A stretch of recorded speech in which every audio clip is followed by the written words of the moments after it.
Ironically, Sandera works at an outpatient facility for diabetics.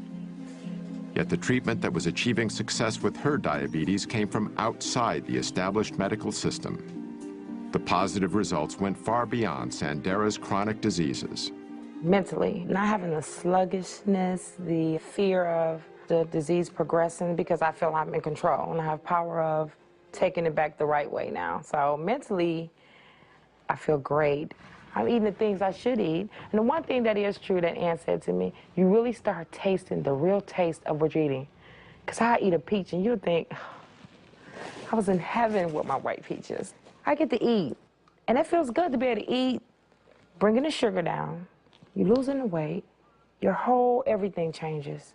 You know, I think we're a little dependent on, you know, our doctors and the medications. We should take a little bit more responsibility in checking out for ourselves. And speaking of doctors and medications, how does Sandera's regular physician feel about her new lifestyle? When I recently approached her about my blood sugars being so great, my question was, should I not take my medication? And she said, no, you still take your medications. And she said, what is that doctor trying to do? Take you off your medications? And I'm looking like, yeah, I'm hoping that's the goal. So there's still people we have to make believers. Yeah. Sally and Jim eat their breakfast at about 7 o'clock. It's a good breakfast of good foundation foods. Today they're having milk, cereal, poached eggs, and sliced oranges. They are starting the day right. The key agency that sets nutritional guidelines for Americans is the United States Department of Agriculture. The USDA helps determine what foods are served to everyone from our soldiers in the field to our kids in their school cafeterias. These guidelines are also taught in our schools, influencing what our children will eat for the rest of their lives. Dr. David Klurfeld is a nutritional scientist and national program leader for human nutrition with the USDA's Agricultural Research Service.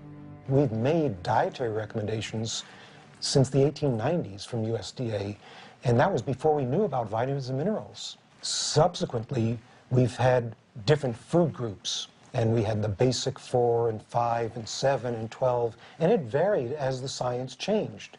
Perhaps the best known of the food groups was the Basic 4, introduced in 1956 in a leaflet called Food for Fitness. The mainstay of nutrition education for over 30 years, the Basic 4 defined what an entire generation of Americans believed was healthy to eat. The 4 food groups was replaced in 1992 by the Food Pyramid, then updated by My Pyramid.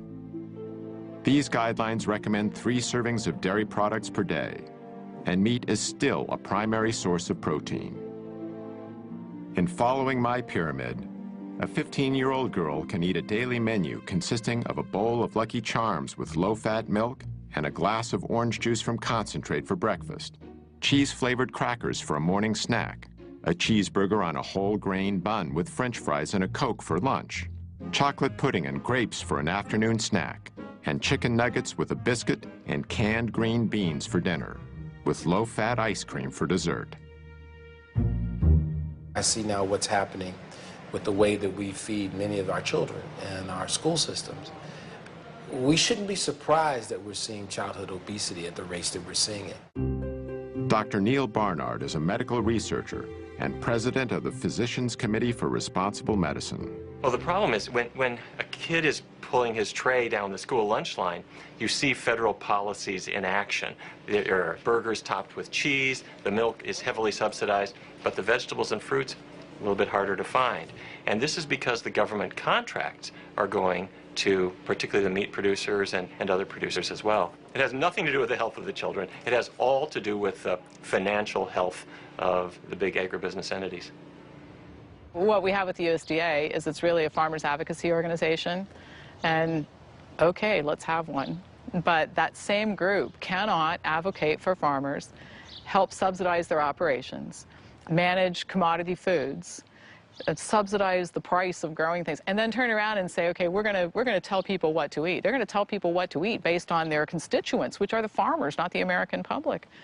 In 1998, Barnard's group sued the USDA. Every 5 years, the government reformulates the dietary guidelines for Americans. That's the blueprint of what Americans are supposed to eat to be healthy. And we looked at the panel that pulled it together, 11 people. 6 of the 11 had financial relationships with the food industry. So we said, hey, wait a minute. There are laws about what they're supposed to do and how transparent they are supposed to be. They violated those. And we brought them to court. And it was a long trial, but we won. But that doesn't change the fact that the policies they came up with continue to favor industry as they always have. I don't think there really is a problem with industry connections between scientists and the food industry, primarily because if the beef industry has a question about their products, shouldn't they go to the best scientists? And if the best scientists are consulting for the food industry, I still want the best scientists on these committees that make nutritional recommendations. Financial conflict of interest is only one conflict of interest. You know, there are people who've spent their entire careers trying to prove that a vegetarian diet is good for you or that red meat is bad for you. Now, they may not have industry ties, but they too have a conflict of interest. You know, we do develop biases personally. I had those biases too. But I got to a point in my career that I was getting results that went against what I had thought was true. So I had to self-reflect, criticize my own bias, look at it really carefully, and I changed my views. Dr. Campbell paid a price for changing his views. He's been marginalized by key administrators of his own university. This after being a lead scientist and securing millions of dollars in research grants for Cornell's Nutritional Sciences Division. He had a popular nutrition course canceled by the division director, who had long been a major consultant to the dairy industry. Numerous observers feel this was an arbitrary decision that violated the standards of academic freedom. Dr. Campbell has also witnessed serious corporate influence over research that is used to develop the government's nutrition policy. One example he cites centers on the prestigious National Academy of Sciences. The building behind me here is perhaps the single most important building in the area of science in the country. This is where scientists participate in deliberations about issues of the day and determine how that science can be used to affect policy. In the early days when I was involved, those panels were mostly funded by public money. But on the other hand, in more recent years, I have seen more and more corporate money coming in to support these activities, and more people being allowed on the committees, especially the chairs of the committee, and of course they can pick the kind of people they want to pick in order to get a certain kind of conclusion. It's not the way it should be, and I'm sure that if the public were to know how powerful is this influence, they would be surely upset.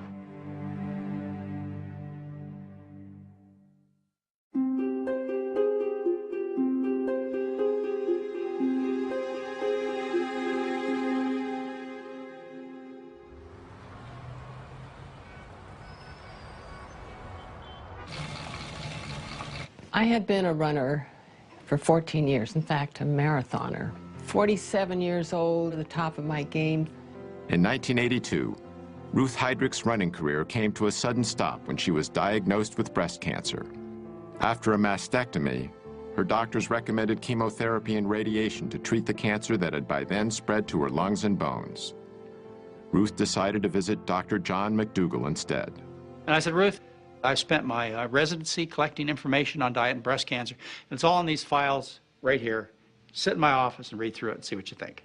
He said, these are the studies that show what I'm trying to prove is that diet can reverse breast cancer.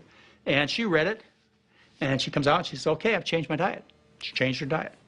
So he showed me how to eat, no added oils, lots of fruits and vegetables, whole grains.